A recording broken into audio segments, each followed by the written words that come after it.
am here with Kalen Allen. You may know him from his social media, or you may know him from the Ellen DeGeneres show. Hey, Kalen. Hello, hello. How are you? Good. How are you? I'm absolutely blessed and highly favored and happy to be here. Wonderful. Thank you so much for coming. Of course. So let's jump right into it. I don't want to waste any time with you. About a week ago, you guest hosted the Ellen show, and you were incredible. Congratulations. Thank you so much. I really appreciate that. Of course. I feel like I was living my dream up there. And we could tell you're just so charismatic, and this is huge, and you just owned the whole screen. Thank you. Of course. So how did this come to be, you guest hosting? Did Ellen come to you and say, like, this is it, kid? Well, okay, so it's funny because some people, when I announced that I would be hosting, some people were like, well, hasn't he done it before? So technically I have, but let me clarify. So my first year starting at Ellen, I was a guest host. However, I was a guest host for a wraparound show. So what that means is that all I did was intro and outro clips. I didn't have guests. I didn't play games. I didn't do any of that. So technically, I didn't necessarily host a show. So we started doing guest host shows for about 2 years now. So every Thursday, we would have a guest host and she would take the day off. And so I just was like, you know what? I want to do it. I think I could do it. I think it could be amazing. And so then I just asked, I said, can I guest host? And they said yes. And then next thing I knew, I was on the stage. Wow. That's incredible. And that's what I'm learning from this podcast here is you get so much in life just from asking. Oh, yeah. I mean, when you think about it, that's the way the entire world works, you know, and a lot of people don't chase their dreams all because they're scared of a no. Right. But that's really the worst that it can get is someone telling you no. And just because someone says no one time, eventually someone has to say yes. Yes. And even just like keep asking the same person. The head of BET, I read recently that she said you should ask someone 9 times before you give up. Yep. So if I come bothering you, now you know why. Well, I mean, look, this was a one-time ask. I am. You're right. So when you hosted, the lineup was fierce, Kalen. You had Kelly Rowland, you had Angelica Ross as your guest. Did you know who the guests were going to be ahead of time? Yes. So so they asked me who I would like to have. And so then I created a long list of different names that I would love to have on the show. And then they went out to book and see availability and all that. And then when I was told that it was Kelly Rowland and Angelica Ross, I was absolutely just astounded. And I was so happy, especially because of Kelly, because I already know Michelle, you know, and I live in that Beyonce space. And to have Kelly, we've met one other time before that. So to be able to have her there was absolutely amazing. You know, I'm a huge Destiny's Child fan. And then Angelica, who is a good friend of mine, to be able to share that experience with her was amazing in everything that she does. So I was just really happy that I was able to talk to people that I truly loved and adored. That's so wonderful. I didn't know you picked the guest. That's great. Mm-hmm. So what was it like to lead interviews with these two forces in the entertainment industry?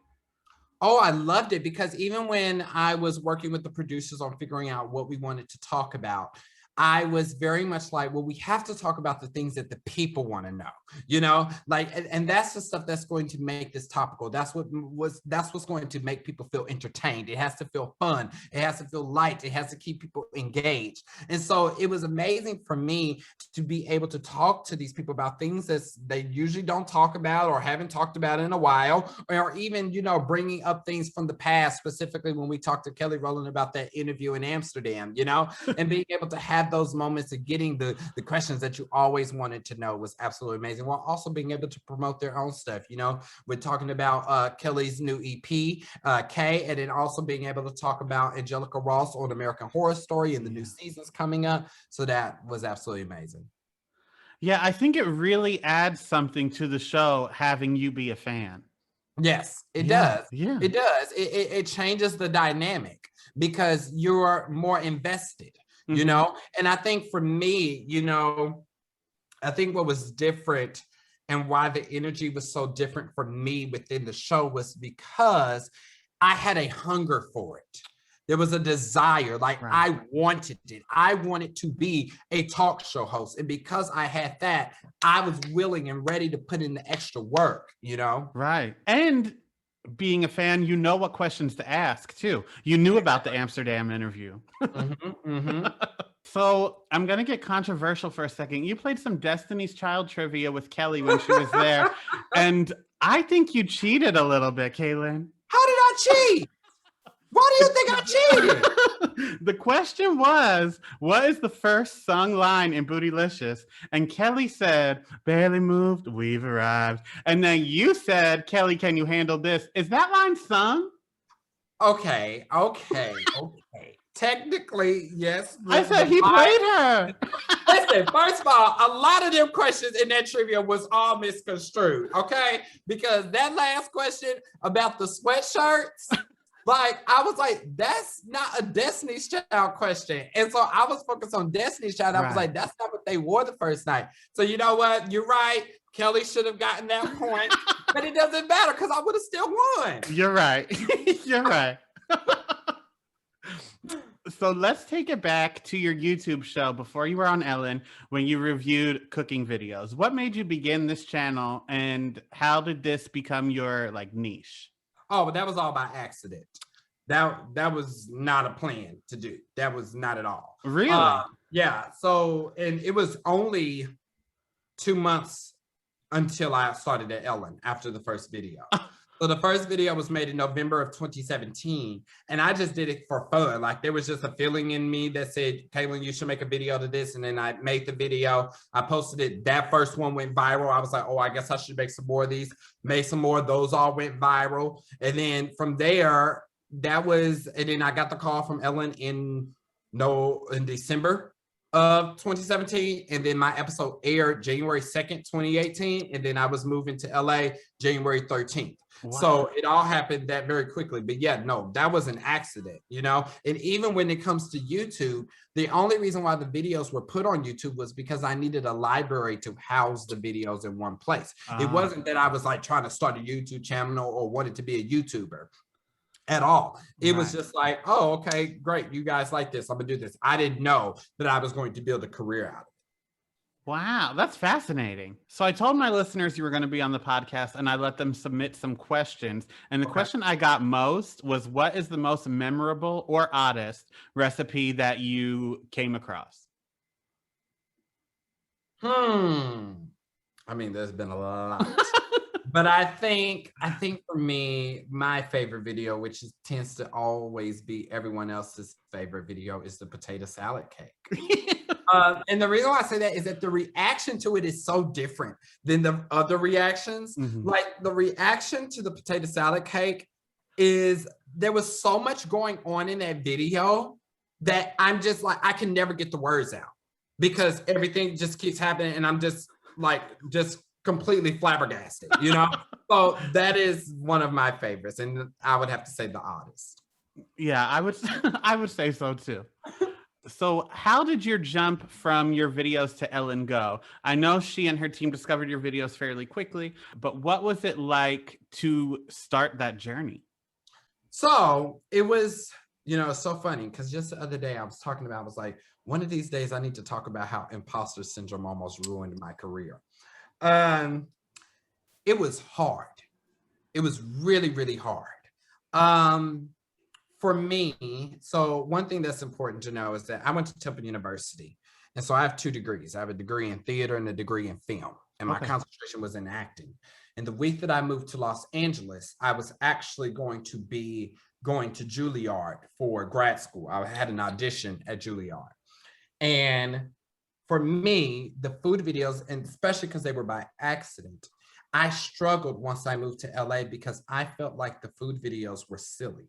I felt like they weren't anything of importance, and it was like, am I giving up my dreams of being an actor to now lay in my bed, talk about food? I think also because other people would say in comments and stuff like that and be like, well, he doesn't really do anything special. He's not really talented or something like that. It kind of started to make me validate my own imposter syndrome with that. And also without me acknowledging what I had done before then that proved that I was talented, Instead, I kind of let the food videos be my only identity. And I struggled with that mentally because it was hard for me to come to grasp to appreciate that the food videos were just a stepping stone in my overall journey. And that was going to allow me to do such things as be in a movie with Seth Rogen, or to meet Oprah Winfrey, or meet Michelle Obama, or even host the Ellen DeGeneres show. You know, at that time when I started, I couldn't see that far ahead. Right. All I could see was that I'm doing something that is nothing, that this is silly, you know? Mhm. And so it took a long time for me to get out of that space. And it was really dark for me. I remember there were times I didn't even want to get out of bed and leave because I felt like I wasn't really worth anything to the world. So I'm glad that I was able to overcome that, but it was definitely very difficult in the beginning. How did you overcome that? I think it took a lot of therapy. It took a lot of self-awareness. Mhm. It took a lot of me creating new boundaries as far as how I operated within social media and the things that I allowed to affect me, especially when it came to like reading comments and stuff like that. I think I've taken a lot of breaks of just having to just take a step back and try and figure it out. I think when I started to really appreciate it was when I started to, you know, start pitching my own ideas or producing stuff or creating my own content and finding new ways to be creative to show my other talents. I think that's when I started to do like Disney covers and being able to do the Christmas album with the Christmas movie and being able to do those things is kind of how I was able to get out of that space. Now, I want to preface that, mind you, that Christmas album didn't come out till this past December. So Right. this was not a thing that just went away in a year. This Mhm. has been an forever process. And, you know, some days I look back and be like, if I would not have been affected by that stuff so early on and felt those insecurities, I probably would have been able to achieve a lot more. But I have to give myself grace to be like, Kalen, you've already done a lot. Of And course. that's enough for now. And just because that's how it started, that doesn't mean that's how it has to end, you know. Absolutely. You mentioned self-care. What are some of your favorite self-care activities, and how do you wind down, and how do you make sure Kalen is loving Kalen the way that he deserves to be loved? Woo! That's a good one. This is another thing, is that something that I really had to think about um in 2021. So I was also dating in 2020 in the midst of a pandemic, would not Mhm. recommend. So after that was over, then I moved into this new year. I realized that a lot of the things that I participated in or that I did really were things that people were telling me that I should do Mm. because of how old I was, or, you know, or who I was, or, you know, always trying to feel like I'm trying to, I guess, enjoy the luxuries that popular culture does. And I Right. realized for myself that that just didn't work for me. So now I've moved into a space of doing more things that make me happy and bring joy to me, and not feeling like I need to assimilate to society or fit into any boxes, and kind of just doing whatever brings me joy. I redid my apartment. I added plants. I added flowers. I created the space that made me feel most like myself. And that has really helped me to be able to be grounded and steady. I also slowed down a lot. I feel like I was always going 50 miles an hour. And I kind of started to just allow myself to pause and stop and really smell the roses. I think when it comes to like the guest host show, I think anything that I've ever done, that's probably the first time that I've ever felt completely grounded. It's the first time that I felt that I was doing what I was supposed to do. There was no doubt. There was no imposter syndrome. There was no fear. I just knew that this was right. Yeah. And like I said, it really shows. Thank you. You're welcome. And I'm so glad that you brought up imposter syndrome too, because that's something that I feel with this show. I went to school for communications and journalism, but that was like 2008 I graduated. And since then I've worked retail, I've worked restaurant jobs, but I haven't really pursued anything. So then in quarantine, I had time to settle down, like you said. And I was like, what do I want to do? So that's when I started reaching out to different celebrities, reaching out to actors and singers and stuff, and just talking to them and learning their stories. But every time I message someone, I'm like, of course they're going to say no to you. Who are you? Like, you're just some boy with a microphone. So I'm glad that we got to share our imposter syndrome stories with each other. Well, I Because think that has a lot of to do with the fact of, but humility is a double-edged sword. It is. right. And the reason why I say that is because I always, like, one of my biggest pet peeves is when someone says to me, stay humble. Because the issue with that is that we have conditioned humility to not mean that you are. Humility should stand for the fact that you are still treating people with kindness, regardless of who they are, that you are making them feel as though that you are the best at what you do, but you are not better than anyone. You know, but what we have done is that we have started to weaponize humility as a way of saying you can do well, but don't do better than me. You know, and in the way that I experienced that, there were times, especially when in the start of my career, when I used to wear the red hat, if I would take off the hat, people would then bombard me with comments saying that I wasn't humble anymore. And it's like, I just took off a hat. Like I'm just putting on clothes, you know? And then it came to a point where I felt like I couldn't post stuff on social media of me just living my life without someone having something to say. And that's why I say that humility is a double-edged sword, because it's like, are you really trying to say, are you really trying to promote humility? Or are you actually using it as a defense for yourself to make yourself feel better according to your own insecurities? Absolutely. That makes so much sense. Look at you with the wisdom. And you don't have to be humble about it here. Oh, amen to that. You know, if you got it, baby, you got it, baby. That's how it works. That's how it works. You're right. So you mentioned hosting, you mentioned acting, you sing. When you look into a crystal ball, where is Kalen 15 years from now? A media mogul. All right. Media mogul. I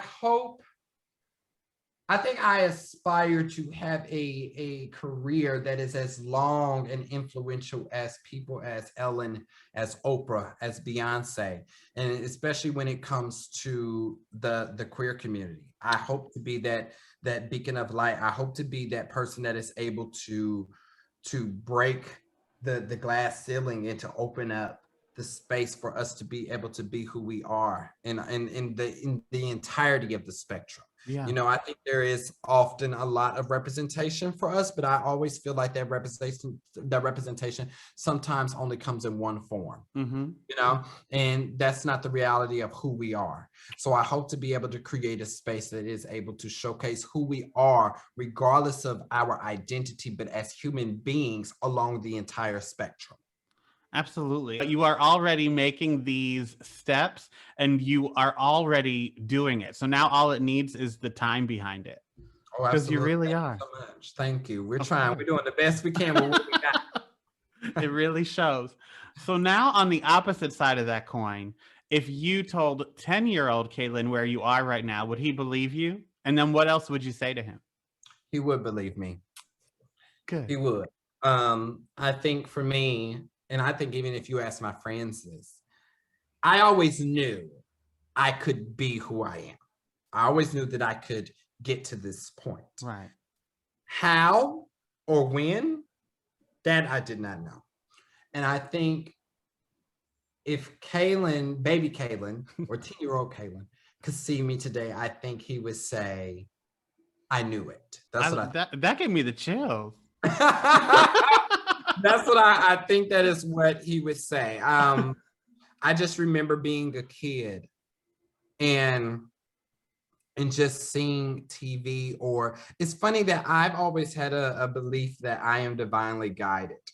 And there have been things that I have experienced or seen as a kid that have come full circle for me in adulthood, that I'm just always like, that's why that happened, or that's why that was placed in my life, because I knew that this would be my future, you know?